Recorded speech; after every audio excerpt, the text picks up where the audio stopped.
Hello বন্ধুরা, আপনি কি জানেন এমন একটা গ্রাম যেখানে মানুষ কয়েক দিন ধরে ঘুমিয়ে থাকে? এমন একটা নদী যেখানে যদি কোনো মানুষ ভুল করে পড়ে যায় তাহলে সে জ্যান্তই সিদ্ধ হয়ে যায়। আর একটা এমন ঝর্ণা যেখান থেকে জল নয় বরং রক্ত বয়ে চলে। এইসব জায়গাগুলো এমন যে এগুলোর উপর বিশ্বাস করা খুবই কঠিন, কিন্তু বাস্তবে এইসব জায়গাগুলো এই পৃথিবীতে অস্তিত্ব রাখে। যদিও এগুলো ছাড়া আমাদের পৃথিবীতে আরও অনেক রহস্যময় জায়গা রয়েছে যাদের রহস্যগুলো বিজ্ঞানী এবং গবেষকদের ঘুম কেড়ে নিয়েছে। আজকের এই ভিডিওতে আমরা ঠিক এমনই কিছু রহস্যময় জায়গা সম্পর্কে জানবো, তাই ভিডিওটা শেষ পর্যন্ত অবশ্যই দেখবেন। এবং ভিডিওর শুরুতে একটাই রিকোয়েস্ট, প্লিজ চ্যানেলটি সাবস্ক্রাইব করে দেবেন, যেটি আপনার জন্য সম্পূর্ণ ফ্রি কিন্তু আমার জন্য একটি বড় মোটিভেশন। তো চলুন শুরু করা যাক আজকের আরও একটি নতুন এপিসোড। Number 7, Mount Roraima. এই দৃশ্য দেখে মনে হয় যেন জল নয় বরং মেঘের মাঝে কোনো দ্বীপ তৈরি হয়েছে, কিন্তু বাস্তবে এটা ভেনেজুয়েলায় অবস্থিত একটি পাহাড় যাকে মাউন্ট রোরাইমা নামে ডাকা হয়। এই পাহাড় পৃথিবীর সবচেয়ে অনন্য এবং আকর্ষণীয় প্রাকৃতিক বিস্ময়গুলোর মধ্যে একটি, যার উচ্চতা 2810 মিটার। অন্যান্য পাহাড়ের তুলনায় মাউন্ট রোরাইমার শীর্ষটা একদম সমতল, আর এখান থেকে একটা জলপ্রপাতও বেরোয় যা পৃথিবীর সবচেয়ে উঁচু জলপ্রপাতগুলোর মধ্যে একটি। ন্যাশনাল জিওগ্রাফিকের একটা গবেষণা অনুসারে এই পাহাড় প্রায় 2 বিলিয়ন বছরেরও বেশি পুরনো। লক্ষ লক্ষ বছর ধরে এই পাহাড় বাকি পৃথিবী থেকে সম্পূর্ণ বিচ্ছিন্ন ছিল, কিন্তু তারপর 1884 সালে স্যার এভারার্ড নামে একজন ব্যক্তি এই পাহাড়ে চড়াই করা প্রথম মানুষ হয়ে ওঠেন, এবং তখনই বাকি পৃথিবী জানতে পারে যে এই পাহাড়ের শীর্ষটা একদম সমতল। যখন এই পাহাড়ে গবেষণা করা হয় তখন গবেষকরা একদম অবাক হয়ে যান যে এখানে বিভিন্ন ধরনের প্রাণীও পাওয়া যায়। গবেষকরা এই পাহাড়ে প্রাণী এবং গাছপালার এমন কিছু প্রজাতি পেয়েছেন যা আগে কখনো দেখা যায়নি। এই পাহাড়ে পাওয়া যায় 53টা এমন প্রজাতি যা পুরো পৃথিবীতে শুধু এখানেই পাওয়া যায়। নাম্বার 6, কেলিমুটু 3 রঙা হ্রদ।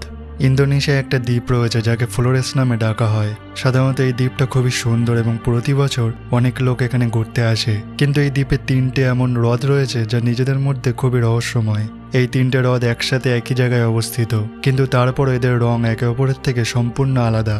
আর অবাক করার বিষয়, শুধু এদের আলাদা রঙই নয় বরং এই 3টে হ্রদ নিজেদের রং বদলাতে থাকে। এই হ্রদগুলো বছরে 1 থেকে 6 বার পর্যন্ত রং বদলায়, কিন্তু আজ পর্যন্ত কখনো এই 3টে হ্রদের রং একসঙ্গে দেখা যায়নি। ফ্লোরেস দ্বীপে যে জায়গায় এই হ্রদগুলো রয়েছে তাকে কেলিমুটু ন্যাশনাল পার্ক নামে ডাকা হয়, এবং পার্ক কর্তৃপক্ষের মতে এই 3টে হ্রদের নিচে সক্রিয় আগ্নেয়গিরি রয়েছে, এবং আগ্নেয়গিরি থেকে যে গ্যাস বেরোয় সেটাই সম্ভবত এই হ্রদের জলের সাথে রাসায়নিক বিক্রিয়া করে, যার ফলে হ্রদের রং বদলায়। কিন্তু কখনো এই 3টে হ্রদের রং একই কেন হয় না, এটা আজও একটা রহস্য। Number 5, boiling river. Amazon forest, যা আমাদের পৃথিবীর সবচেয়ে বড় জঙ্গল। সাধারণত এই জঙ্গল 8টা দেশে ছড়িয়ে রয়েছে, কিন্তু এর পেরু অংশে এমন একটা নদী রয়েছে যার জল সবসময় ফুটতে থাকে। এই নদীকে সানাই টিম্পিস্কা নামে ডাকা হয়, এবং এটা পৃথিবীর একমাত্র ফুটন্ত নদী। এই নদীর জলের তাপমাত্রা 95 ডিগ্রি সেলসিয়াস পর্যন্ত হয়, যার স্পষ্ট অর্থ এই নদীতে যদি কোনো প্রাণী বা মানুষ ভুল করেও পড়ে যায় তাহলে সে জ্যান্তই সিদ্ধ হয়ে যাবে। এই নদীকে দীর্ঘদিন ধরে একটা মিথ মনে করা হতো, কিন্তু তারপর পেরুর একজন বিজ্ঞানী অ্যান্দ্রেস রুজো এই নদী খুঁজে বের করার সিদ্ধান্ত নেন, এবং 2011 সালে অ্যামাজন ফরেস্টে এটাকে খুঁজে পান। যখন রুজো এই নদীর জলের তাপমাত্রা মাপেন তখন সেটা 86 ডিগ্রি সেলসিয়াস ছিল। কিন্তু এখন প্রশ্ন ওঠে যে এই নদীর জল আসলে এত গরম কিভাবে? তাহলে একটা কারণ হতে পারে যে এর আশেপাশে কোনো সক্রিয় আগ্নেয়গিরি রয়েছে, যার ফলে এর জল গরম হয়। কিন্তু অবাক করার বিষয়, এই নদীর কাছাকাছি 400 মাইল দূরত্ব পর্যন্ত কোনো সক্রিয় আগ্নেয়গিরি নেই। যদি স্থানীয় লোকদের কথা মানা যায় তাহলে ইয়াকু মামা নামে একটা বিশাল সাপের আত্মা এই নদীর জলকে গরম করে। কিন্তু যদি বিজ্ঞানীদের কথা মানা যায় তাহলে এই নদীর জল ফল্ট লাইন্স, অর্থাৎ পৃথিবীর পৃষ্ঠে যে ফাটলগুলো থাকে সেগুলোর ভেতরে যায়, গরম হয় এবং তারপর আবার পৃষ্ঠে উঠে আসে, এবং ঠিক এই কারণেই জল এত গরম হয়। Number 4, crooked forest.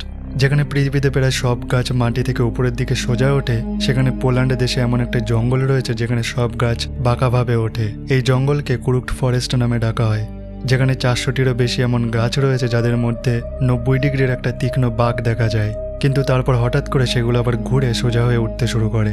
এটা কিভাবে সম্ভব? এই অদ্ভুত এবং অনন্য গাছগুলো নিয়ে অনেক থিওরি দেওয়া হয়, যাদের মধ্যে একটা থিওরি অনুসারে যখন এই গাছগুলো ছোট ছিল তখন সেগুলো ভারী তুষারঝড়ের নিচে চাপা পড়ে, যার ফলে এগুলো এমনভাবে উঠতে শুরু করে।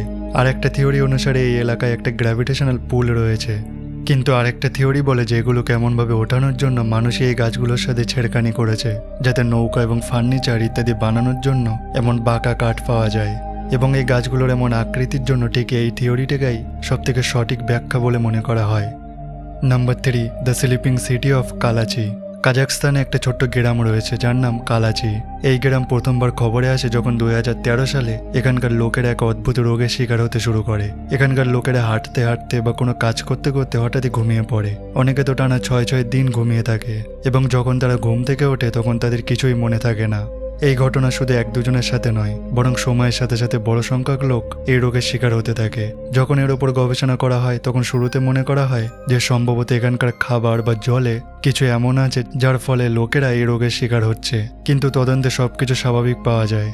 অবশেষে 2 বছর পরে অর্থাৎ 2015 সালে যখন এই গোলকধাঁধার সমাধান করা হয়, সামনে আসে যে এই গ্রামে একটা বন্ধ হয়ে যাওয়া ইউরেনিয়াম মাইন ছিল, যেখানে প্রচুর রেডন গ্যাসও ছিল, যার ফলে সেখানকার বাতাসে কার্বন মনোক্সাইডের পরিমাণ বেড়ে গিয়েছিল এবং অক্সিজেনের মাত্রা কমে যাচ্ছিল, এবং ঠিক এই কারণেই লোকেরা এই রোগের শিকার হচ্ছিল। Number 2, blood waterfalls. জলপ্রপাত তো আপনারা অনেকেই দেখেছেন, কিন্তু আন্টার্কটিকায় এমন একটা জলপ্রপাত রয়েছে যাকে দেখে মনে হয় যেন জল নয় বরং রক্ত বইছে। টেলর গ্লেসিয়ার থেকে বেরোনো এই জলপ্রপাতকে ব্লাড ফলস নামে ডাকা হয়, যাকে প্রথমবার 1911 সালে একজন অস্ট্রেলিয়ান ভূতত্ত্ববিদ গ্রিফিথ টেলর আবিষ্কার করেন। অনেক বছর ধরে তো এটাই মনে করা হতো যে এখান থেকে সত্যিই রক্ত বের হয়, কিন্তু যখন এর ওপর গবেষণা হয় তখন যা সামনে আসে সেটা আরও অবাক করার। প্রথমে বিজ্ঞানীরা দেখে অবাক হন যে বাইরের তাপমাত্রা -17 ডিগ্রি সেলসিয়াস হওয়া সত্ত্বেও এই জল জমে যায় না কেন। এর পেছনে কারণ বেরোয় যে এই গ্লেসিয়ারের নিচে একটা হ্রদ রয়েছে যার জলে সমুদ্রের জলের থেকে 3 গুণ বেশি লবণ রয়েছে। লবণাক্ত জলে ফ্রিজিং পয়েন্ট সাধারণ জলের থেকে কম হয়, তাই এটা জমে না। এবং এই জলের লাল রঙের পেছনে বিজ্ঞানী পান যে এর জলে পাহাড় থেকে বেরোনো আয়রন রয়েছে, এবং যখন কোনো একটা পয়েন্ট থেকে এই জল গ্লেসিয়ার থেকে বাইরে আসে তখন এতে থাকা আয়রন বাতাসে অক্সিজেনের সাথে মিশে আয়রন অক্সাইডে পরিণত হয়, এবং ঠিক এই কারণে এই জলের রং লাল দেখায়। এটা ঠিক সেই রকম যেমন লোহায় মরিচা পড়ে এবং সেটা লাল রঙের হয়ে যায়। নাম্বার 1, দরওয়াজা গ্যাস ক্রেটার। তুর্কমেনিস্তানের গরম কারাকো মরুভূমিতে এমন একটা গর্ত রয়েছে যেখানে গত 50 বছর ধরে অবিরাম আগুন জ্বলছে। 100 ফুট গভীর এই গর্তকে দরওয়াজা গ্যাস ক্রেটার বা ডোর টু হেল অর্থাৎ নরকের দরজা বলা হয়। বৃষ্টি হোক বা ঝড়ই আসুক না কেন, এই আগুন 24 ঘন্টা সবসময় এমনই জ্বলতে থাকে। কিন্তু এখন প্রশ্ন ওঠে যে এই আগুন এখানে লাগলো কিভাবে। আসলে 1971 সালে সোভিয়েত ভূতত্ত্ববিদদের একটা দল কারাকো মরুভূমিতে অপরিশোধিত তেলের খোঁজ করছিল। তখন এক জায়গায় খোঁড়ার সময় সেখানকার মাটি ধসে পড়ে এবং সেখানে একটা বড় গর্ত তৈরি হয়। হঠাৎ সেই গর্ত থেকে প্রচুর পরিমাণে মিথেন গ্যাস বাইরে বেরোতে শুরু করে। মিথেন গ্যাস বিপজ্জনক এবং এটা বায়ুমণ্ডলে মিশে যাওয়ার ঝুঁকি ছিল, তাই এটাকে থামানোর জন্য সেই ভূতত্ত্ববিদরা সেই গর্তে আগুন লাগিয়ে দেন। তারা মনে করেছিলেন যে কয়েক সপ্তাহের মধ্যে এই গ্যাস শেষ হয়ে যাবে এবং আগুন নিজে থেকে নিভে যাবে, কিন্তু কয়েক সপ্তাহের প্রত্যাশিত আগুন আজও জ্বলছে এবং প্রতি বছর এই জায়গা দেখার জন্য 10,000-এরও বেশি লোক এখানে আসে। তো বন্ধুরা, এই ছিল পৃথিবীর কিছু সবচেয়ে রহস্যময় জায়গা। এই জায়গাগুলোর মধ্যে কোন জায়গাটায় আপনি যেতে চাইবেন কমেন্ট করে জানাবেন।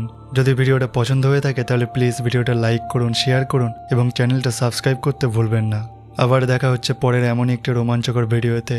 So thanks for watching, take care, bye by.